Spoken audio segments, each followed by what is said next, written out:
Good? Awesome. Cool. Well, I'm really grateful to be here tonight. So just real quick background on me. Probably first need to just establish that I am not a lacrosser.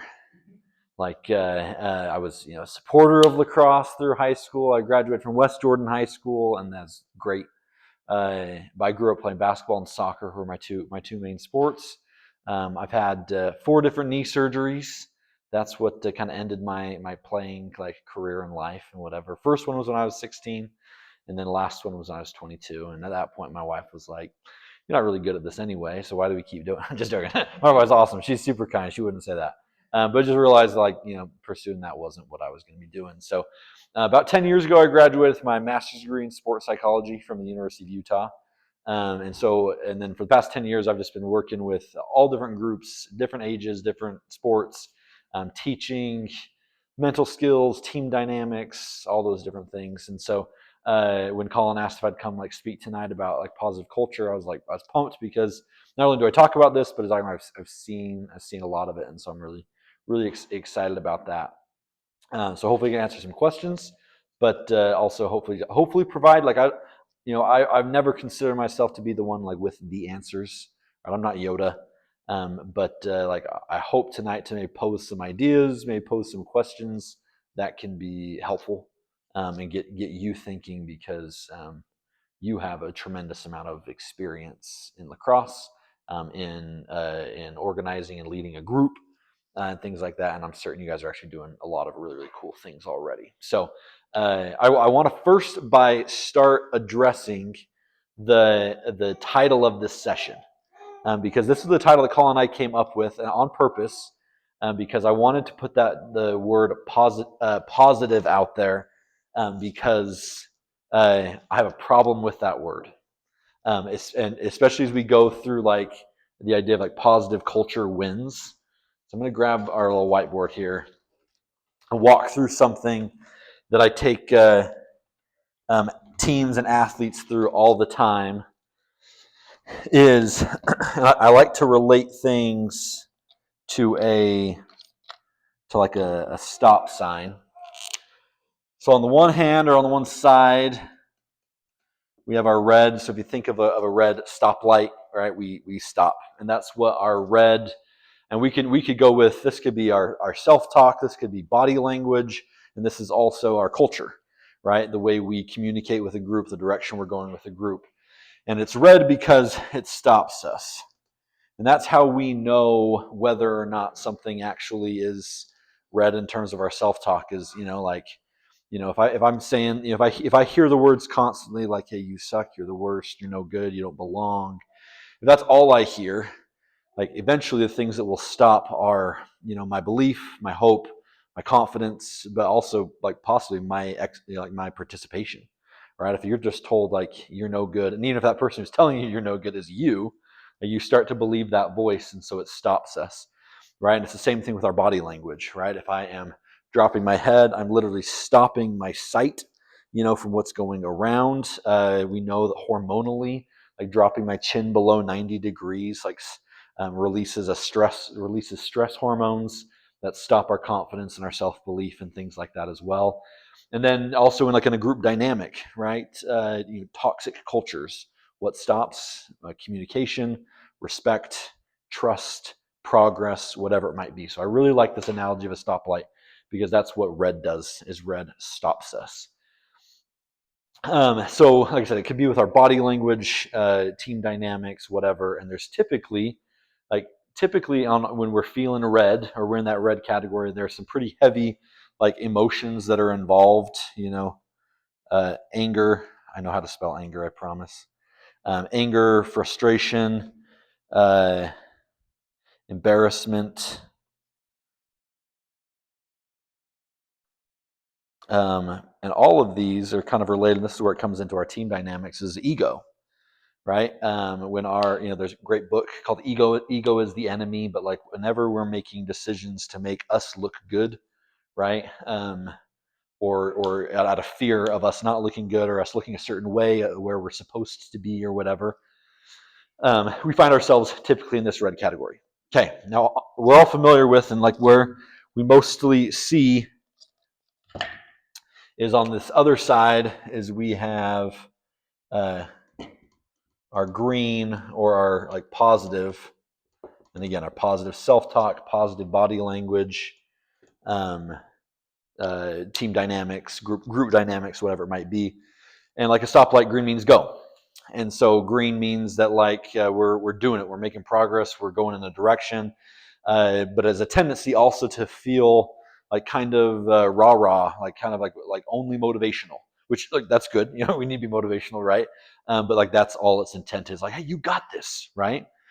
But I draw this way, and so Colin, thank you for having a very like wide whiteboard, because there is a huge gap in between here, particularly in how I'm feeling. Right, so I'll use self-talk as a great example to like illustrate this. Right, if I am saying to myself like, man, dude, you're the worst. Man, you can't score at all. You can't defend at all. Like, you're so slow. Whatever it is, like, I'm just going to throw it. You're the worst. I'm probably feeling like some frustration, embarrassment, maybe a little bit like annoyance, disappointment. But those are all like really, really heavy emotions, right? And so when I enter in, like when I have like a coach or a person in my life, parents, whoever, who is this like, and they just need to stay positive, like go, go, go, like, hey, you got this, right? So like, let's just say, I make an attack on goal, and man, I just shank it and I just miss wide right, like it's just not even close to on the goal. The goalkeeper like took a step to the right and was still 15 feet from it, right? And so I'm mad, I'm embarrassed, probably embarrassed. I just did that in front of my friends. I'm not supposed to, all those different things, right? I'm feeling that heaviness. And coach is just like, hey, you're good. You'll get the next one. That is so positive and is exactly what they should be thinking. I'll get the next one. But because of how heavy these things are, like that phrase of, hey, you're good, becomes entirely unbelievable, because there is such a distance between red and green when we actually live it. In a classroom like this, in a conversation like this, red and green seem like they're just siblings that are opposite of each other, right? But in reality and practicality, these things are like worlds apart. So I love that we're like talking about positive culture wins, because I don't think that's actually true. Positive culture wins when things are positive, right? And like when things are going good, it's like, hey, dude, like, let's go. You got this. Absolutely. Those are the words that we need to hear, that our youth should be hearing, and that will propel them forward, just like a green light means we go. But there's this massive space here, and it's what I want to be talking about tonight. And unfortunately, I don't have a yellow marker, but orange is going to have to suffice. So squint at the next yellow light you see. We're talking about our yellow light is about being productive. If you think about it, the yellow light it's a place of, like, while you're driving, it's a place of decision making, right? It's where you are deciding, do I go through this light or do I stop?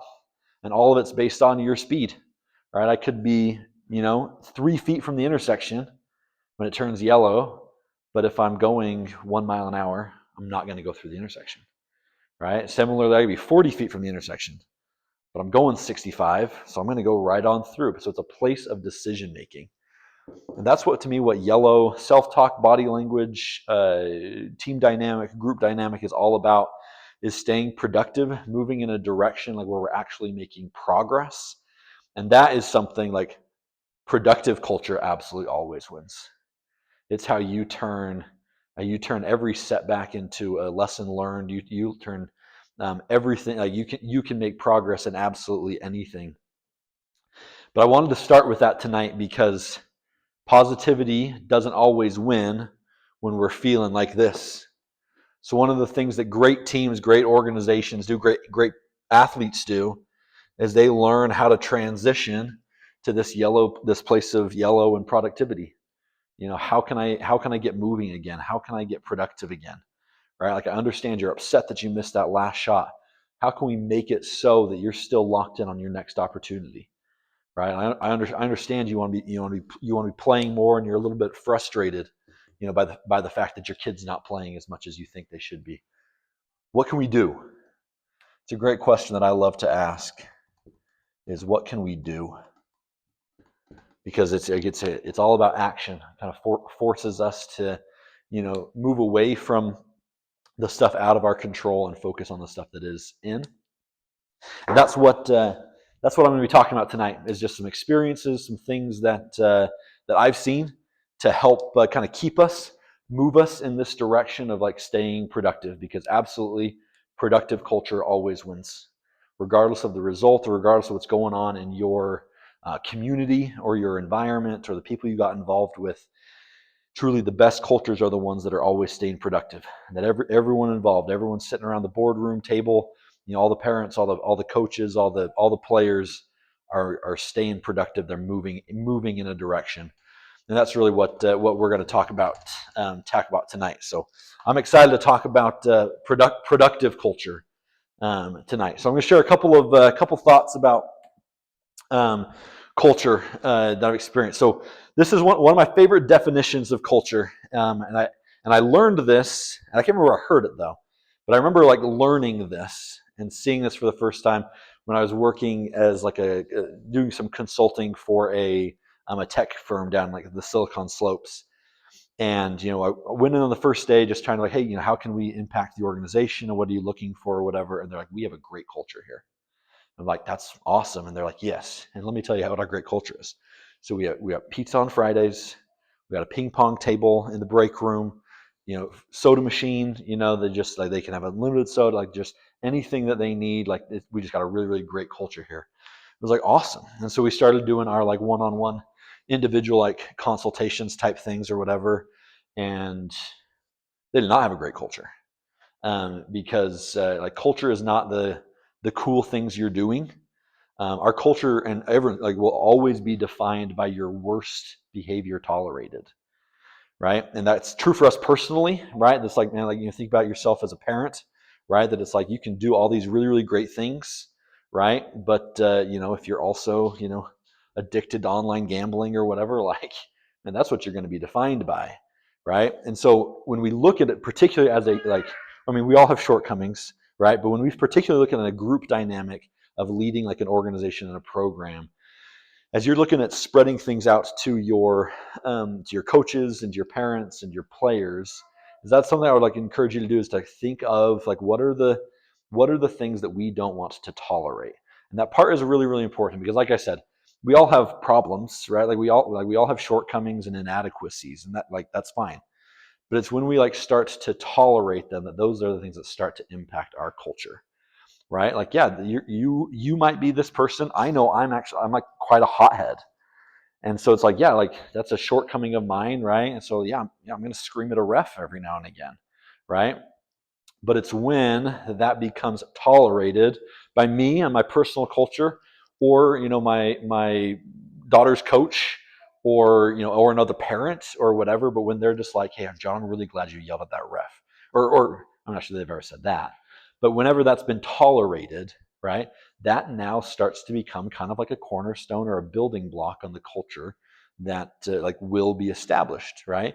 Because we learn from one another.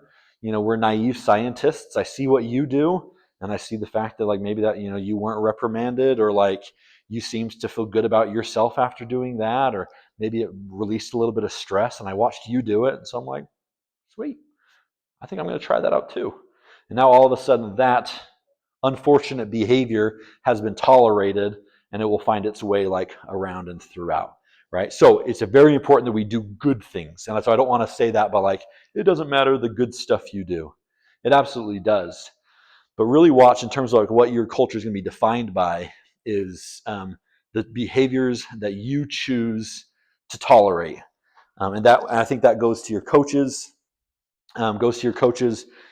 players, parents, all those different individuals and kind of those different stakeholder groups.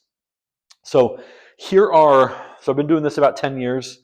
So I've worked with lots of youth sport clubs, high school age level and down. Once you get to like college ranks, like the organization is just a little bit different there. So I didn't include that in any of my like thoughts and whatnot. But here are the top three things that I, like these are worst behaviors that I've seen tolerated that seem to have a really big impact mainly on the players. And that's really where I kind of go with this, because that's what I see your role as, whether you're a coach or you're a program director, like watching this, is what's like the impact you're having on your players, right? And so the first one is I just termed it like parent immaturity, and that's like the best, like that's the nicest way I could think to say it, right? Is because that's really all it actually is immaturity. Yeah, it's a 45-year-olds getting caught up with watching 11-year-olds and being like, oh man, I always like to be 11. I'm going to be 11 again for a second, or whatever. Being immature, an immature parent, whether that's interacting with another parent or a coach or a ref, or like even more unfortunately, like an opposing player or something like that.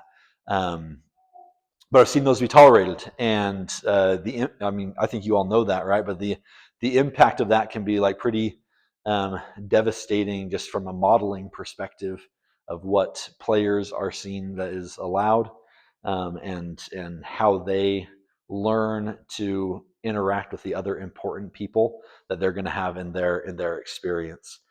So one of the things that like I've loved to see and seen, and I'm sure you do something like this, whether it's parent contracts, right, or a list of standards, right, of like, hey, this is what we're known for in our club, and what we do, and parents sign it, and so they understand, simply so that you can not tolerate it. You can say like, hey, we don't talk back to refs, right? But if there's nothing like for them to like see and sign, like, I think about it, like the things you sign in life are the important objects, right? Like your lease, your mortgage, your death certificates, or whatever. Not a season. But when they sign that, like that allows you as the leader to be able to go and not tolerate it. It's like, hey, you remember this? Like we talked about this. You agreed to this. I just want you to know that we can't tolerate this, and I want you to, like, from the very beginning, you knew that this was a really important thing that we would not tolerate, right? And whether you choose to have repercussions or things like that, and I'll let that go to a smarter person or whatever. The second worst behavior that I see tolerated a lot is an obsession with outcomes. One of my favorite things that parents and coaches can do, that really goes a long way with their players, is to become obsessive about the process and improvement and growth and effort and hustle and all those different things, and the behavior, which isn't super common because we're competitive in sports, and so we have this unhealthy obsession with outcomes. That it's, and I catch myself, like, it's societal, right? I'll go and see my nephew who I haven't seen in 3 months, and it's just like, hey, how'd your game go today? Did you win? And I'm thinking, oh, you stupid John, don't ask if they won. Like, you don't care about that. You care about your nephew, right? Like, whether he won doesn't actually move your metric at all. But by me asking that question, man, that just reinforces to my nephew, like, win or lose, that's what I'm going to be asked about. So that's the thing I got to be paying attention to, right? And so a win-loss outcome, but even a playing time outcome, a shot number outcome, goals, assists, saves, ground balls, like all of these are outcomes, and they're informative stats. Don't get me wrong. I'm not saying we move away and we don't start keeping track of stats, because it's one of the great ways to measure growth and improvement, right? But when we start to become obsessed with these outcomes, then what that does is it ingrains into our athletes, like, those are the things that matter to me, and I'm your authority figure, and so you're going to want to please me. And so if you actually want me to please you, or if you actually want to please me, then you better win, because that's the ultimate pleasure. You win, I'm happy, you'll be happy. And again, I'm not sure any of that is actually like rational, but that is absolutely the logic that's going through our athletes' brains, right? Is it's just like, oh man, I really want my dad to be happy with me. What does he always ask me about after my game? He asks if I won, so let's win. So dad's happy, I'm happy, we win. Great. So we just have this unhealthy obsession with outcomes. And if we are defined by that, it's just like, hey, you want to shout out our U11 team who went 6-0 this weekend, right? Like, it should be celebrated. That isn't an accomplishment, right? But certainly along the path of going 6-0 this weekend, you saw some really impressive stuff. You saw some hustle, you saw some fight, you saw maybe some great individual performances, you saw some great team performances, whatever it might be, right? So if anything we can do to move the obsession away from the outcome, and that's what we care about, the better for our culture. Last one that I wanted to talk about, just again, C, is just kind of an intense focus on the uncontrollables. Something I'm sure you talk about, and like it's everywhere as it should be. Is talking about with youth is understanding what in our sport is controllable and what is uncontrollable, right? Effort, that's in my control. Refs, out of my control. My body language, in my control. Weather, out of my control. And it's really important that we have that distinction. Too often we have a really intense focus on the uncontrollables. Refs, weather, playing time, position, opportunities, plays called for us, anything like that. And when the focus goes there, again, it like we can only focus on a certain amount of things at a time, and so our focus goes towards the uncontrollables, and then we ourselves move away from the controllables. So it's a worse behavior that I see tolerated too much, because it's like, yeah, the ref is a part of the game, the weather is a part of the game, your opponent is a part of the game, the other coach is a part of the game. Like those are things where, like, we have to tolerate them, but they're not in our control. So I don't think that we should. Meaning that it's like when we see a player really dwelling on a bad call, or the past is out of our control. When we see a player like dwelling on the past, right? Like we've got to be able to like help them recognize that like that's something we can't control. But there's a dozen other things that are in our control that like can be focused on in that moment, right? And so these are the things that I've seen eradicate culture. I know we've all. Number one, the parent immaturity. That's the stuff that makes the paper, right? Like we've seen the headlines, we've read the stories of the ways parent immaturity ruins culture. But 2 and 3 are the ones that, like, unless you've been a part of it, you may not have seen. But you have lots of experience, so I'm sure you actually have been a part of it before, right? But it's just really interesting to see these two kind of take away the culture of learning, and instead establish one where, okay, we're here to win, because that's powerful and whatnot. But like we're coaching youth, and the reality is if they're winning all the time, like they're not playing against tough enough people. Right? Like I play basketball. I'm 35. Like I could go 18-0 and drop 50 points a game if I started playing against fifth graders. Like I'd look great. I'd look great against playing against a bunch of 10-year-olds, right? But the reality, like I'm not going to get any better doing that, right? And so it's the same thing with our youth. If they truly are winning all the time, like they're not playing against tough enough opponents. They're not trying hard enough. If they truly are just winning all the time, because eventually we catch up, and the people we play against catch up as well. And so we got like our culture should be like, again, it's about being productive. Like we got to be able to move forward, right? And like we can't do that by focusing on outcomes, and we can't do that by focusing on the uncontrollables. So what to do about it? I got a little video I want to play. So this is a video from Ted Lasso that kind of gets me into like this is what I would do. Like this is the culture that I think like this is how we create a productive culture. I guess I'll say it that way. Let's go back.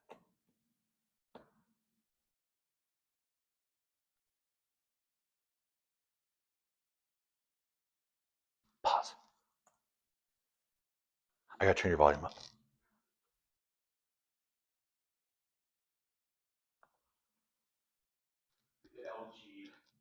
Found it.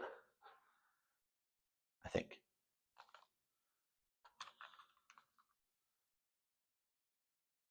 Oh, there we go. There we go. Yes. Go up. Okay.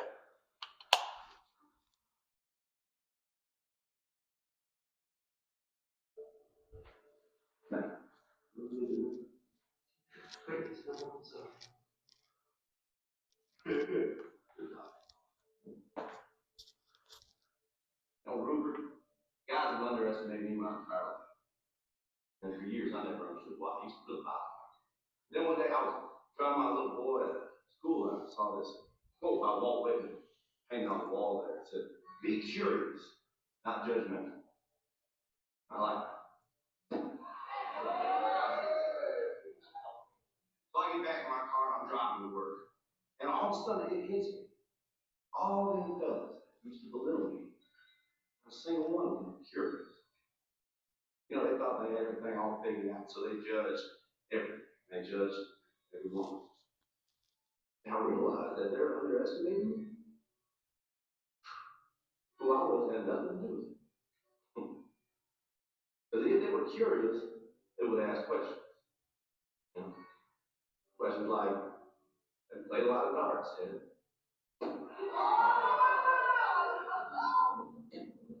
Which I would have answered, "Yes, sir." Every Sunday afternoon at a sports bar with my father, from age 10 until I was 16, he passed away.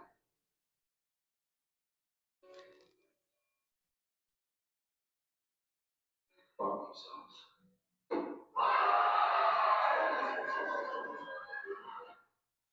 So I love that. I actually feel a little bit bad. That's a fantastic quote by Walt Whitman, and I feel a little bit bad that like he's never going to get credit for it again. Like it's going to be Ted Lasso that gets the credit. I think like, that's so funny to me. Like it's so unfortunate. I mean, obviously, I think writers that they love when their words like get taken anywhere or whatever.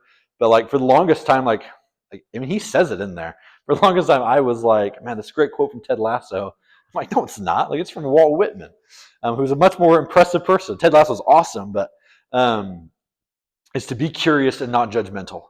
Like that is, man, that is productivity in action. Like productivity and curiosity, those are siblings that hold hands. So when we look at having a productive culture and productive culture wins, like it's a culture of curiosity. One where I mean, and that's where like if you think about just the most rewarding experiences you've had in your club, or you know the stories of players from your club and the rewarding experience they've had, it's come from curiosity. It's a coach like taking them under their wing and showing them the ropes. That's curiosity, right? It's a kid like playing a new position and trying out a new skill for the first time in a game and having some success. Like that's curiosity. So like all the good experiences that you've had, right, or that your players have had, like come from a place of curiosity. You know, and so like I would just encourage a curious culture.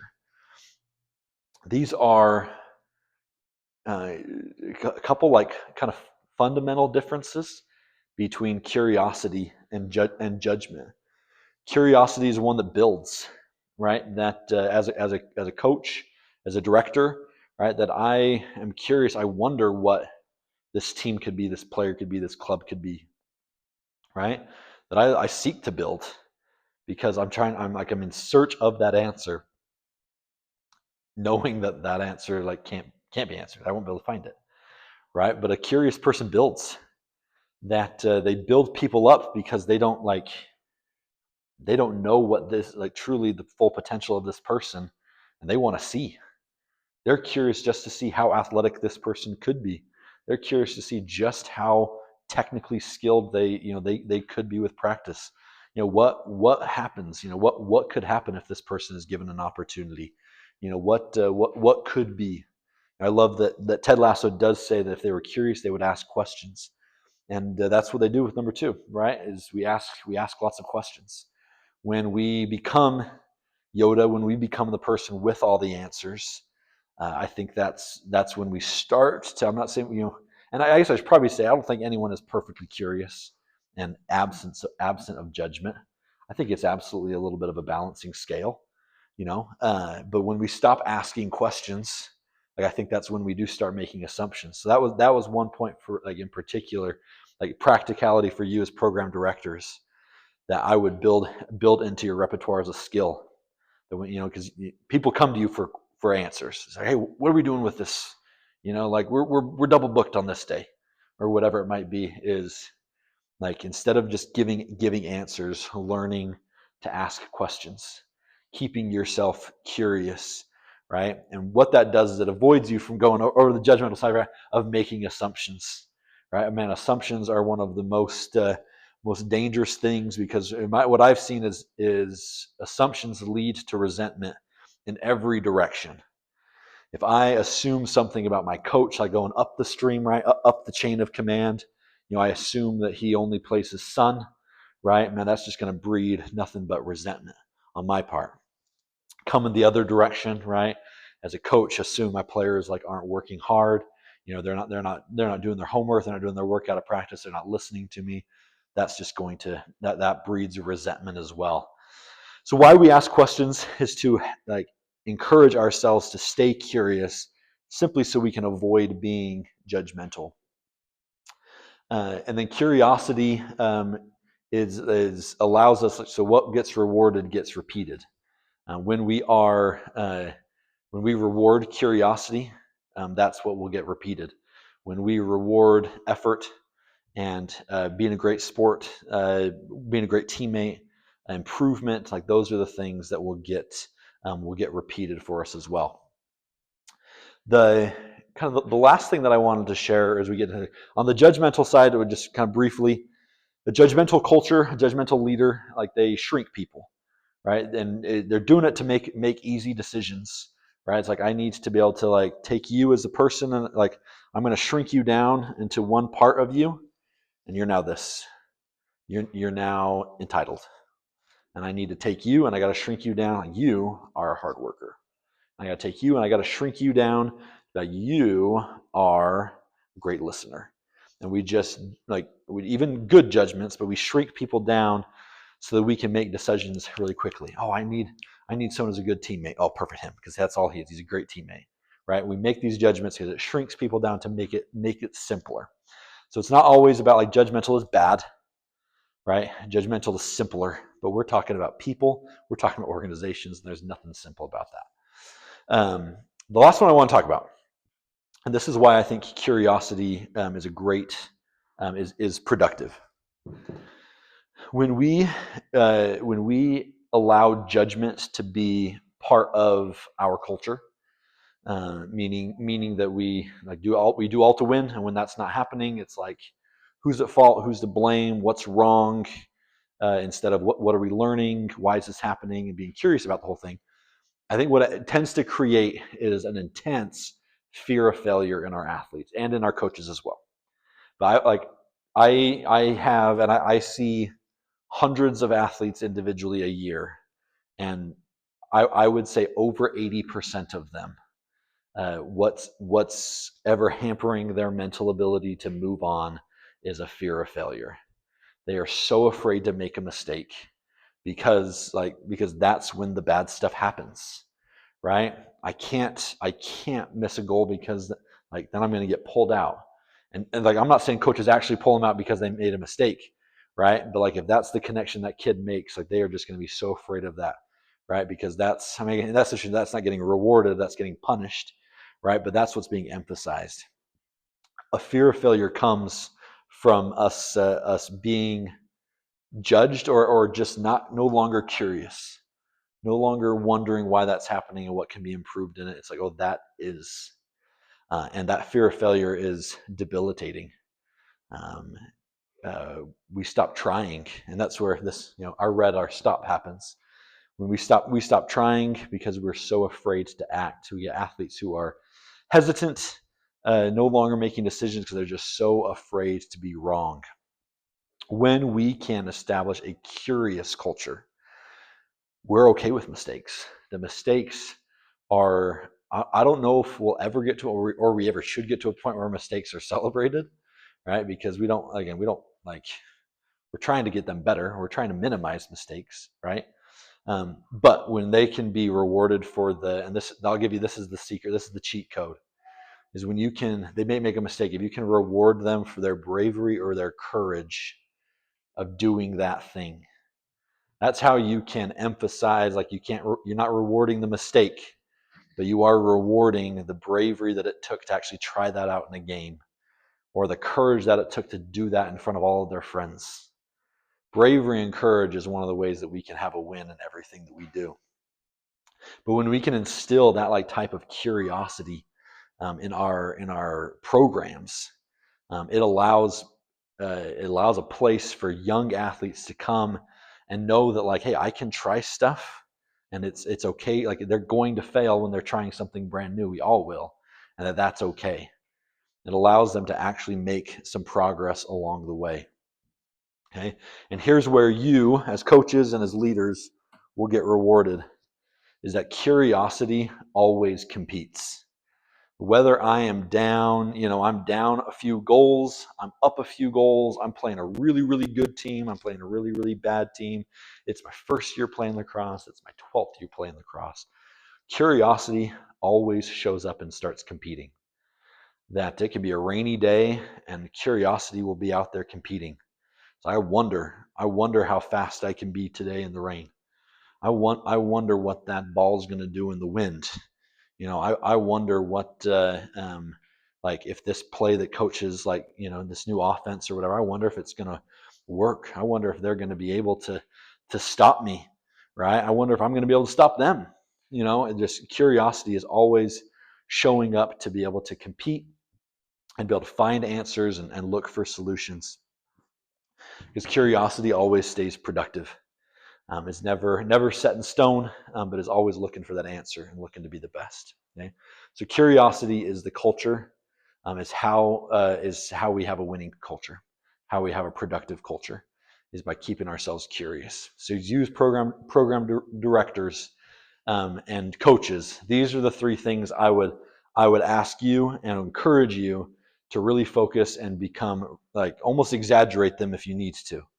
I want you to exaggerate how much you build people, build teams, build their identities, build who they are. Right? Ask as many questions as you can. Become experts, not to be the expert, but to really understand the problem, understand what's going on, and then choose what you want repeated, and then let that be rewarded. Do you? I know it's crazy, but I don't think we actually want someone who just scores a bunch of goals repeated. That's wild, right? What we do want is we want repeated as someone to work hard. We want effort repeated. We want coachability repeated. We want respect repeated, right? We want bounce back and resilience to be repeated. We want grit repeated, right? We want great interpersonal communication repeated. We want body language repeated. Whatever you want in your culture to be repeated, make sure that that's rewarded. I'm working with a soccer club at the south end of the Salt Lake Valley that right now is establishing like an entirely new like rewarding system for games and practices, simply on this fact, right? Instead of like players of the week going to the person who scored the most goals, it's like, hey, let's track for a game, for a half, let's track how many high fives they're giving, and you're going to get a tally for each of the high fives you give, because that's what they want repeated. That it's which of the players gave eye contact during coach's halftime speech, and they're going to get a little point there. At the end of the week, the player of the week isn't the person of the best game. It's the person who did most of the behaviors that they want repeated, and then they get shouted out. Now, can you imagine what that kid who is like just figuring out their sport, but knows to give great eye contact and to have great body language and give his teammates a high five, to get rewarded like that with like a player of the week honor? Man, you just made a fan for life, right? You just made a player for life who's like, I can do that. I don't know if I can score goals. I know I can give a high five though, right? I don't know if I can get a ground ball, but I can absolutely make eye contact with coach. And we know that someone who's a great teammate, who listens to coach, they will get the ground ball. They will start scoring goals, right? But those things might just come a little bit later. So choose what you want to be repeated, and then find a way, even if it's just positive reinforcement, find a way to make that your reward. Okay. But I can assure you and guarantee you that curiosity always competes. And that's really what we want from our youth athletics, is we want them to learn how to compete. That competitive fire that exists, that comes when we're curious and we're not judgmental about, oh, we're down a ton. It's like, no, it doesn't matter. We're out here to compete. So competition always wins. Competition is the thing that is fun, and curiosity creates that. So thank you very much. Are there any questions, what you're dealing with, or that I can answer while I am here? Um, happy to if there are. Sure, Colin, hit me with it. That's all right. Let's do it. Totally. But something I coach more high school, but Yeah. something I notice a lot more of athletes the last few years is there's always a rebuttal.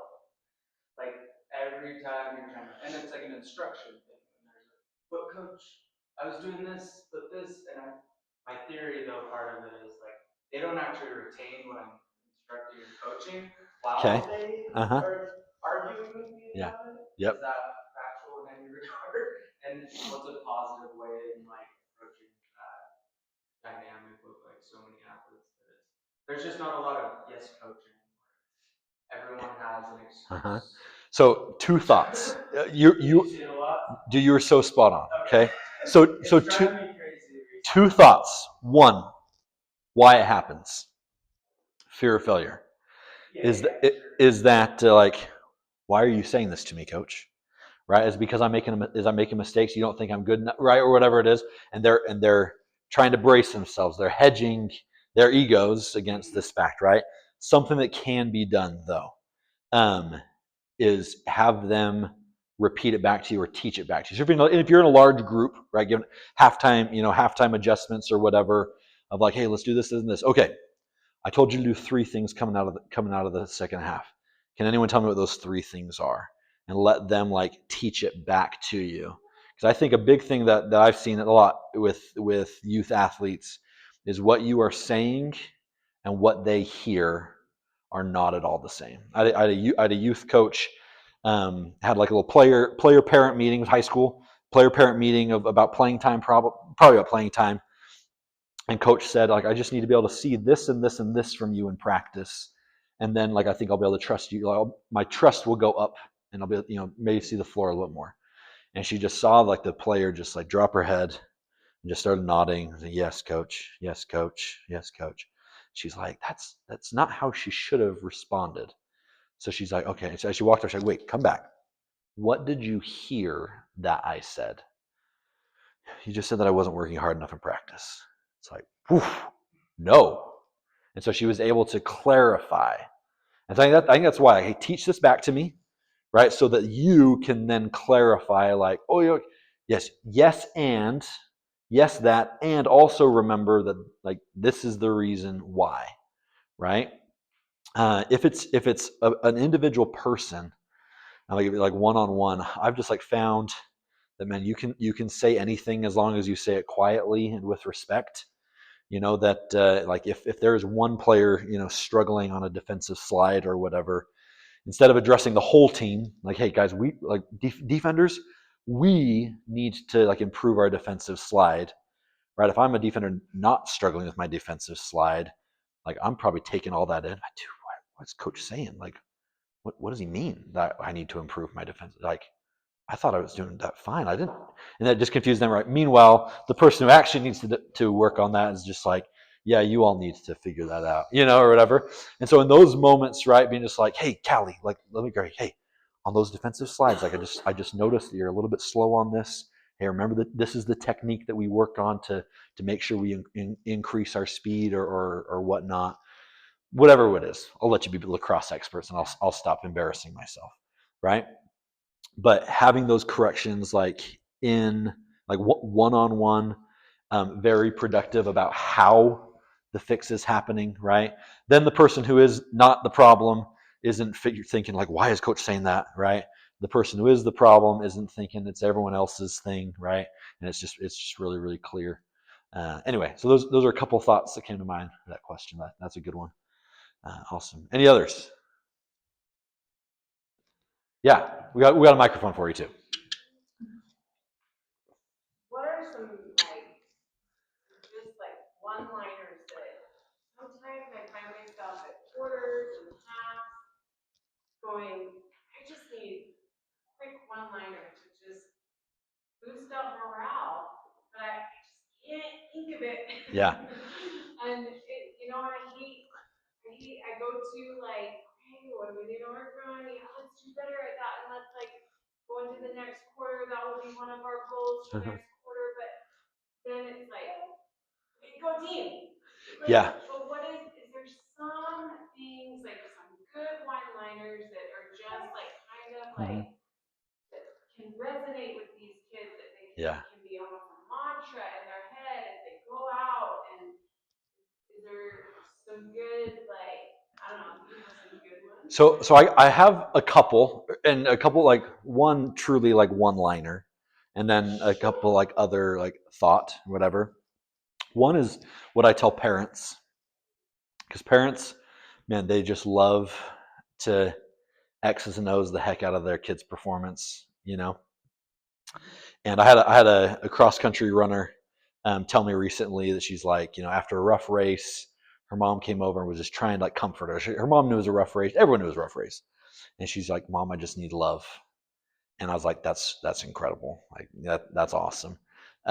So the phrase I tell parents to say that coaches absolutely could, right, is simply, "I love to watch you play." Right, Callie, I love watching you play goalie. Like, Morgan, I love watching you attack. That is just so fun, right? Things like that. That's my one-liner. I love to watch you play, right? In the halftime, in that like adjustment period or between quarters and whatnot. Like a quick one to get their minds going and excited for the next opportunity would be like, okay, can anyone tell me 3 really cool things that happened in that quarter, right? Uh, really really cool spin move. We connected 3 passes. Whatever. I don't know. We had fun. It's raining. Yeah, I don't know. Whatever. Right. And then be like, okay, here it is. Team goal. I want us all like in the next 3 minutes, in the first 3 minutes of the second quarter, let's go try and do those 3 things again.